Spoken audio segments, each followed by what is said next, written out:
Hello, good day everybody. I am Engineer Rodolfo B. Ocate from Haro, Iloilo City, Philippines. I am a civil engineer, junior geodetic engineer, master of engineering, assistant professor of Central Philippine University, land surveyor, and AutoCAD operator. My topics of discussion for this series of sessions are 1.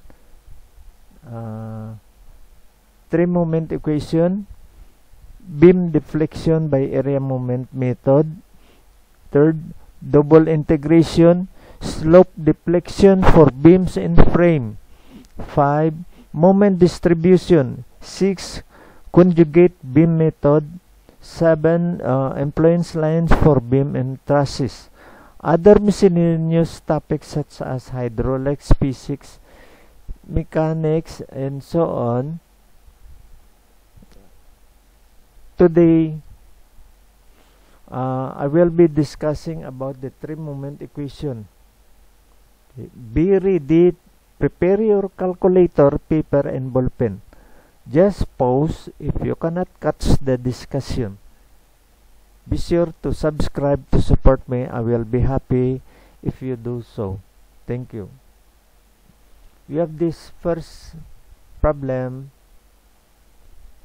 three-span beam with the loadings uniform load of 11, 8, and concentrated load of 15 and 2.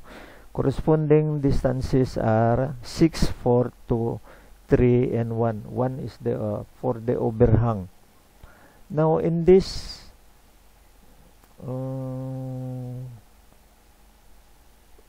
fundamental equation, we are considering two span at a time. So L1 and L2 only, or A, B, C. Two span at a time. So basic formula, we have M1, L1. M1 is the moment at A on the left. Then L1 is the distance on the left. Then twice the moment at C. Or I can say moment at B is at the center of the two span. Okay. Then L1 plus S2 is the sum of the two span at the middle. Then on the right, MC times L2. So MC here, then the span that we are using is L2. Then plus 6 over L1 per span. Then area 1 times distance from the left, or A. The area 1 is this one. Okay, area 1 composed of two areas, positive and negative. Then A1 is the distance from the left, or at A. At A, this one. Area 1, these two areas, times corresponding distance from the left, or A. Then plus 6 over L2, this one. We are now considering the second span over L2. Area 2 is the area of these two moment by parts. Then B is the distance from the right, from here going to the centroid of this triangle. Then from C going to the centroid of this triangle. The distance is resembled by letter B. Letter A is for this one, from the left. Then equate to 0. Okay. Then substitute. Okay. Consider the span ABC. The first one, the area at A is actually 0. Okay. Then twice the moment at B, distance 6 plus 4. Okay, 6 plus 4. Then moment on the right, 4 moment at C. 4 moment at C, this one. 4 moment at C plus, okay, 6 over L1, okay, First, I have to discuss, before we go to this, I have to discuss how to make this moment by part. Okay, actually the three moment equation is simplified for the computing the simple beam reaction at B and A using the uniform load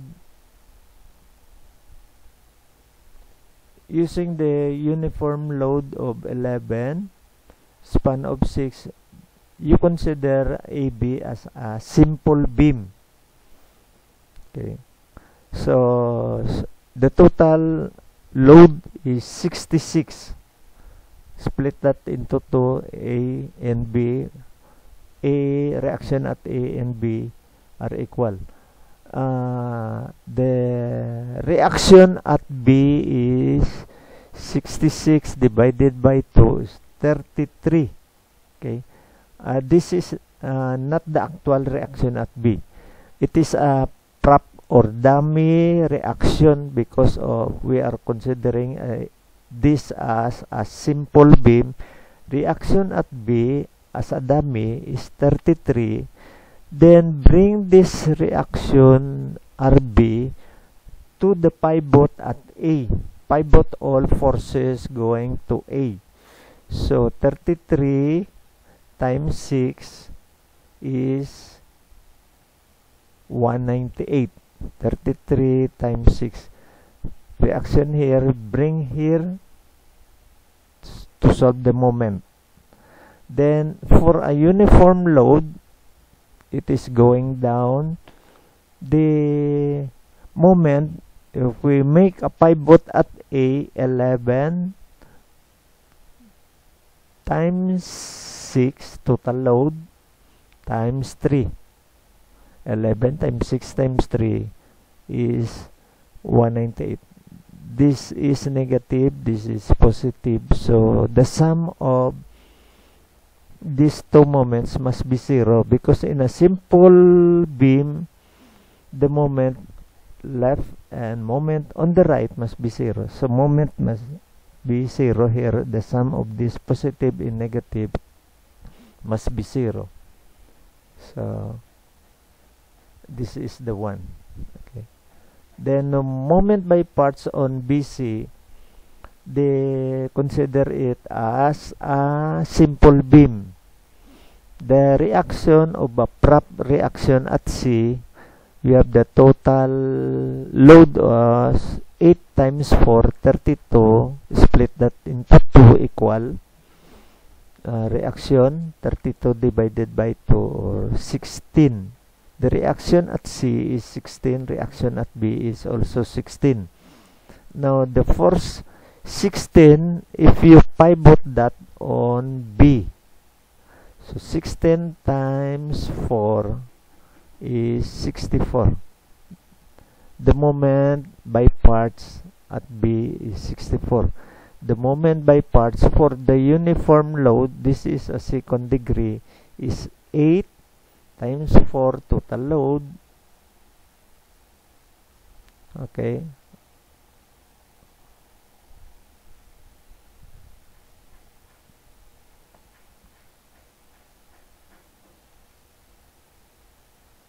This must be also 64. I think there's some correction.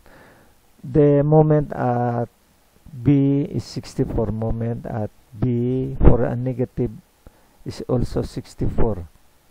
Okay. This is supposed to be, the moment here is 8. 8 times 4 times 2. 8 times 4 times 2 is 64. No 1/2. Okay, for the right span CD, the moment by part is the reaction at D is, okay, if you take moment in simple static solution for reaction at D, it is equal to 15 times 2 divided by 5, or this is 6, the reaction. Okay, simple static computation of the reaction at D. 15 times 2 divided by 5 is 6. So that moment by parts reaction at D, bring that to pivot C. 16 times 5 is 30. And also this concentrated load of 15, bring that to pivot at C. 15 times 2 is also 30. This is supposed to be negative, positive. So the sum of the two moments must be 0 at C. It is a simple support. Okay. I hope you knew how to interpret this or how to compute this. 188, 64, 30, 30, 64, 198. Okay, then substitute this to this equation. Okay, this formula 6 over L1. Okay, so we have the first span, 6 over L1 is 6. The area of this is 198 divided by 2 times 6. 6 times the distance from here up to the centroid is 1/3 of 6. 1/3 of 6 minus this lower parabolic 1/3, 198 times 6 times the distance of 1/4, okay, of 6. This one, 1/4 distance from the left. Then the second span, 6 over L2, which is 4. Then the area of this is 1/2, 64 by 4. Then the distance must be on the right. On the right. This is the first span, this is the second span. The origin of measurement of distance must be on the right for the second span. So 1/2 64 times 4 times 2/3 of 4. Okay, 2/3 of 4. Then the lower part is 1/3. This is parabolic. 1/3 of 64 times 4. Okay, this distance is 4. Times distance from the right, 3/4 of 4. From here to the centroid of parabola. Then the whole thing equate to 0. Now this 6 times 10, 20. 2 times 10, 20. 4 MC. Simplifying this term, it is minus 594. This one is minus 128. So that the sum of this is negative 722. This is negative because from this equation, these two terms are positive. Transfer that to the right of the equality of equation. So positive here, transfer to the right becomes negative. And also interpretation of this, usually the moment at the support is negative at B and moment at C is negative. So these two terms must be negative. Okay, negative. Then consider the second two set of span B, C, D. This B, C, D. Okay, these are the moment by parts, 64 and 30.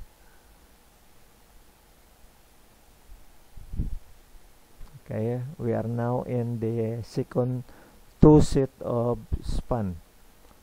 So the moment on the left is B, and this is unknown moment at B. Then the span is 4. So it is 4b, 4 times moment at B. Then moment at the center twice the moment at C. The sum of the two span is 4 and 5. 4 and 5. Minus, okay, minus 2 times 5. Minus 2 is the moment at D. Okay, I will show this to you. The moment at D is 2 times 1 and negative. 2 times 1 is minus 2. And the distance, okay, so is 5. Okay, so I will explain this. The moment is 2. Then we are using the span on the right of the two set of span. We have two span at a time. The right portion span is 5. Okay, not 1. 5. It must be 5. This one. Moment here is minus 2 times the span 5. We have two sets of span, 1 and 2. The right span is 5. Not 1. Not 1. Minus 2 times 5. Then 6 over L1 for the BCD. 6 over 4. The last span is 4. Then the moment by part. Okay, I will bring this. Okay. This is the last two. 1/2 64 by 4. On the left, the origin must be on the left. The area moment on the left, the origin must be on the left. So the area is 64 by 4 times 1/3 of 4. Okay. 1/3 of 4. This one. So this is 4. 1/3 of 4. Then minus the lower area is parabolic 1/3. 64 by 4. Distance from the left is 1/4 of 4. Okay, from here up to here, 1/3 of 4. Then the next x 6 over 5 L2 1/2 30. This one 30 1/2 30 by 5. Last span is 5. Then the distance must be on the right, 2/3 of 5. From here up to the centroid here is 2/3. It must be on the right, 2/3 5. Minus this triangle 1/2 30 times 2. Distance from the right is 3 plus 2/3 of 2. Again, this is 3, then 2. So distance of the centroid from the right, 3 plus 2/3 of 2. Then the whole thing equate to 0. Okay, equate to 0.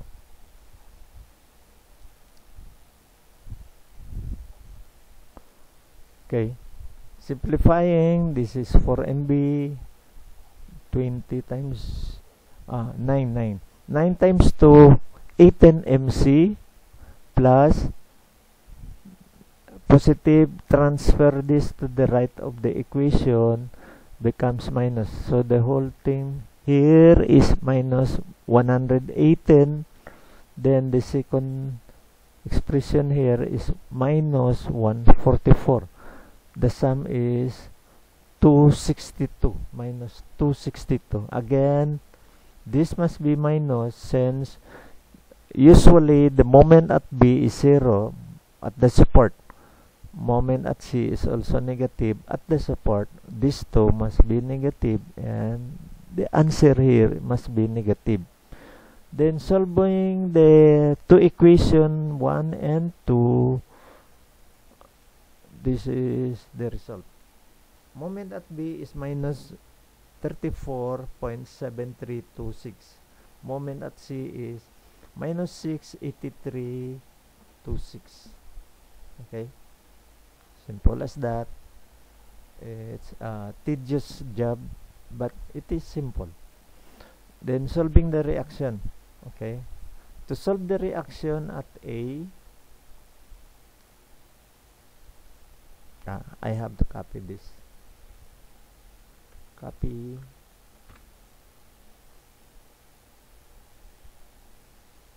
Bring this to the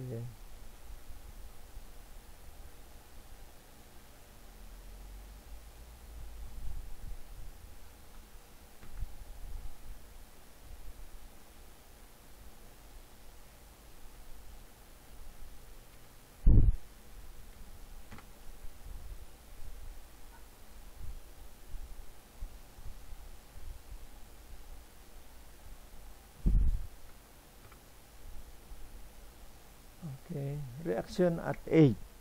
Consider the span AB. You cut the beam at B. Consider the span AB. You cut this. Then there is a moment that appearing here. Don't consider this on the right. Don't consider this. Just AB.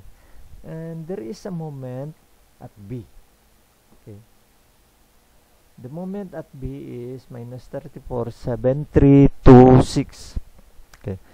So, take moment at B, RA times 6 minus this 11 times 6 centroid is 3 going to B.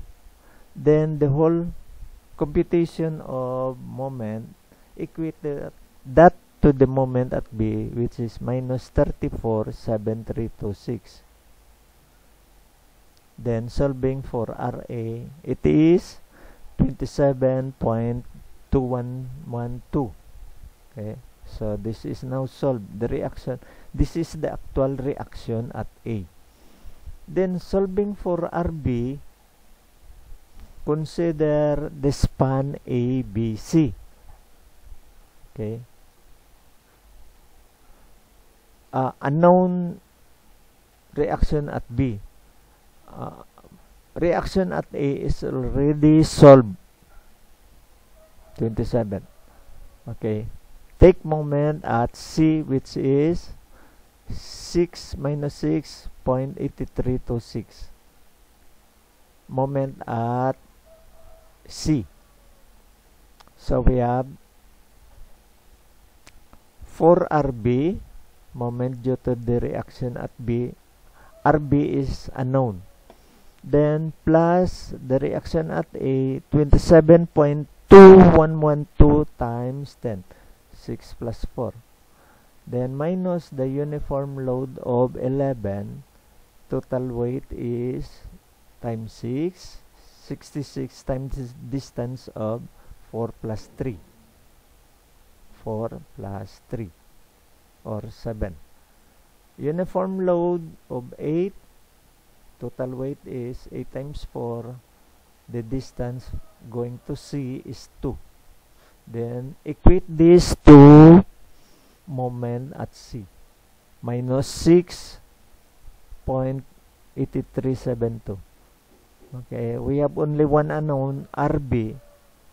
Solving, it is 61.7626. Okay. Now we have to solve RD. Consider the right portion of the cut section. You cut this section at C. There appear the moment at C. Then we will solve RD on the right. Okay, CD and the overhang. Have to move this.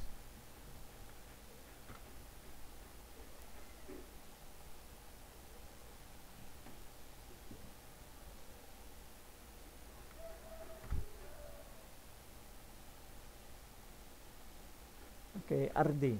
Consider span CD plus overhang. We have RD times 5. Okay. Minus the concentrated load of 15 times 2 moment at C. Then minus 2 times 5 plus 1 or 6. Then equate that to the moment at C, which is 6 point, okay, moment at A, minus 6.8326.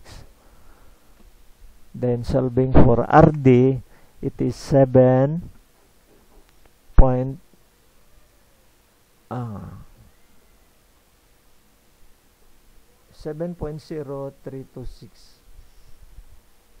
Okay. Then in order to solve for RC, consider the span BCD. This is given now. The RD is given. RC is unknown. Then consider the cut section BCD. So we have a moment here at B, which is moment at B is minus 34 7326 34 726. So okay,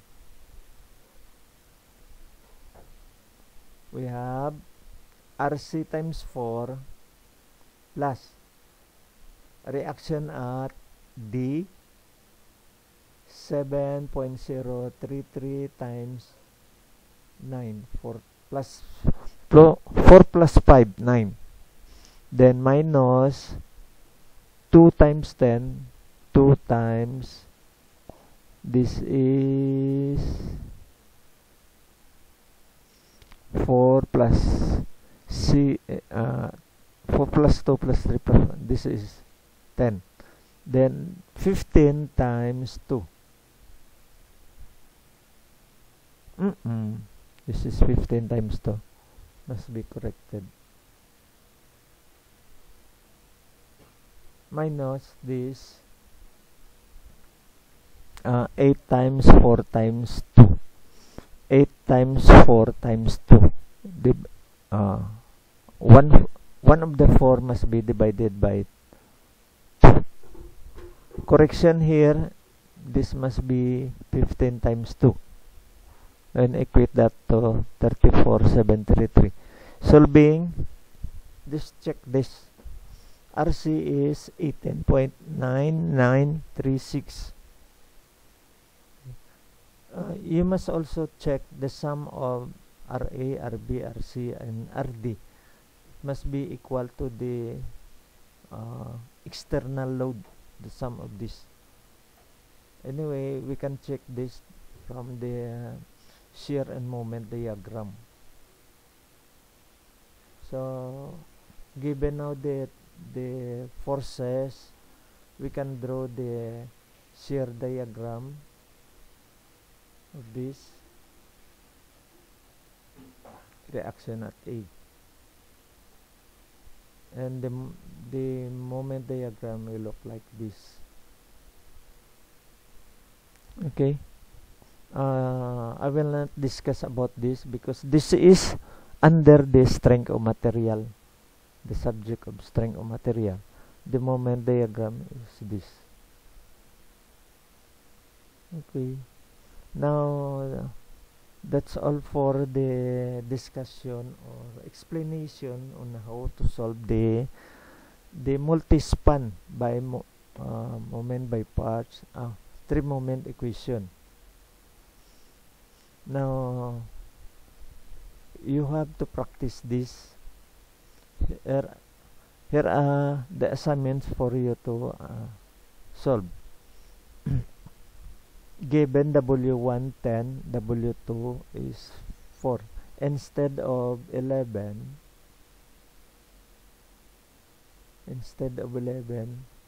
this must be 10 and this must be 4. Change that data. W1 is 10, W2 is 4. Then change also the concentrated load to 12. Distance is 6, 5, and 2. Then this is hint for you. The moment by parts are 180, 50, and 24. Check this so that consolation whether you done it correctly. Then the answer at moment at B is 29.2747. Moment at C is minus 4, 1913. Reaction RA 25.12, RB 49.8958, RC is 12.6216, RD is 6.3617. That's all for now. There will be another problem for the next video. Be sure to subscribe to support me. Thank you.